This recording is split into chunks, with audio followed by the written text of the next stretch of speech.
Unë do të lusha modestisht sot edhe opozitës dhe medjave që të kërkojnë nga qeveria çdo informacion të mundshëm zyrtar përpara sa të formulojnë qëndrimet e tyre publike. Lajmet e rreme dhe denoncimet gjysmë të vërteta, që janë dhe gënjeshtat më të mëdha, nëpër foltore, ekrane, portale, dëmin psikologjik e bën njësoj, sikur janë me dashje, sikur janë pa dashje. Ndërkohë unë zotohem se çdo qëndrim kritik apo denoncim, nga do që të vi, do të trajtohet me seriozitetin e dur prej nesh dhe për çdo rast, kur ai do të gjendet i bazuar, ne do të reagojmë publikisht duke bërë reflektimin e dur. Qeveria e re do të vendosë në dispozicion të publikut dhe të medias një kanal të posaçëm informimi në faqen e saj zyrtare për çdo akuzë, denoncim apo pretendim të ngritur publikisht që lidhet me interesin publik.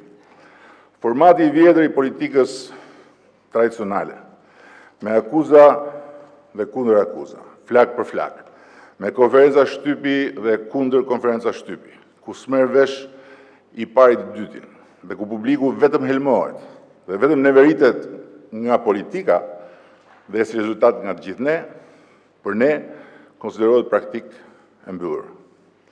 Çdo që të jetë interesuar të di qëndrimin tonë, në çdo rast kur kritika apo denoncimi lidhet me interesin publik, do ta gjejë atë të shkruar e zeza mbi të bardhë me përgjegjësi institucionale nga çdo autoritet përkatës i qeverisë.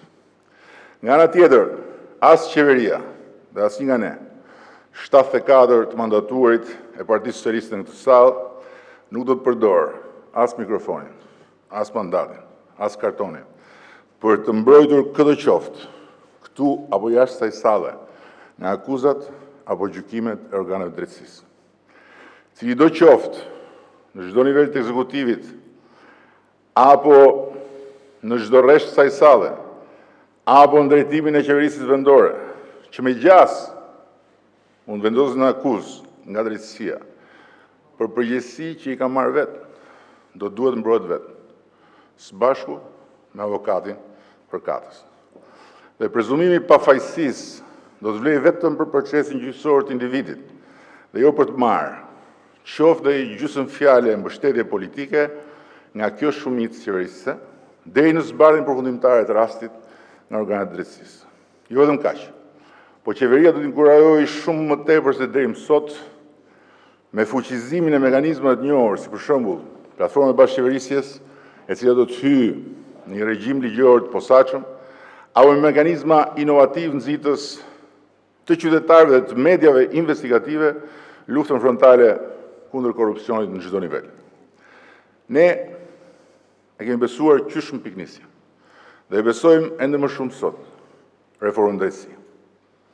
Me vedijen se rezultatet kuptimplota, që të gjithë shqiptarët dhe ne bashkë me ta presim prej saj, nuk vijnë as kollaj, as shpejt. Të ndërtosh nga e para një pushtet të pavarur dhe profesional gjyqësor në vend një pushteti të kalbur drejtësie, është njësoj si të transplantosh krejt një kolon vertebrore të karbizuar me një tre.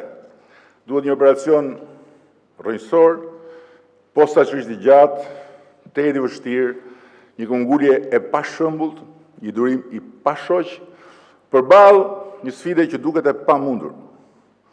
Prandaj, sa herë që u mbasim durimin dhe drita e largët në fund tunelit ende të gjatë reformës në drejtësi, na u mbet nga syt, le të kujtohemi se kur u nisëm, s'kishte as tunel, po vetëm një terr plot, ku çekiçi i gjykatësve të korruptuar në nivelet më të larta bënte kërdin, ndërsa pandëshkushmëria e më të fortëve të çdo lloji legenoste Shqipërinë. Sot, toka lëkundet, në këmbët e atyre që deri dje vrisnin e prisnin dhe e shikonin ligjin, shtetin, popullin nga lart poshtë, duke i përdorur prokurorit si shampo dhe gjykatat si krëhër, për t'i bërë kashillëk me flokët përpjet dhe kokën edhe më përpjet se flokët një popullit tërë. Organet e drejtësisë u kanë dalë tani më nga duart edhe politikës edhe krimit. Partit po e humbin fuqinë për të rezistuar presionit kohës që kërkon drejtësi. Askush që ka llogarit hapura me ligjin nuk flet më i qetë.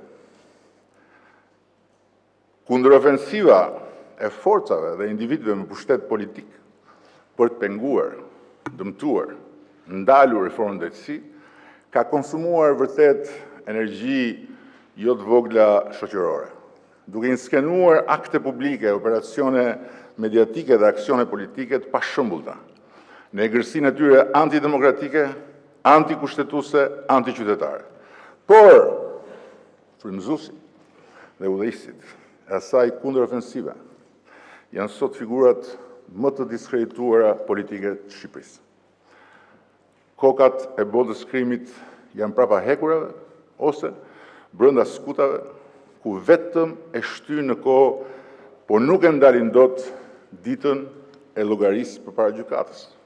Ndërsa burimet e energjisë negative të politikës kundër reformës drejtësi po shkojnë drejt shtërrimit.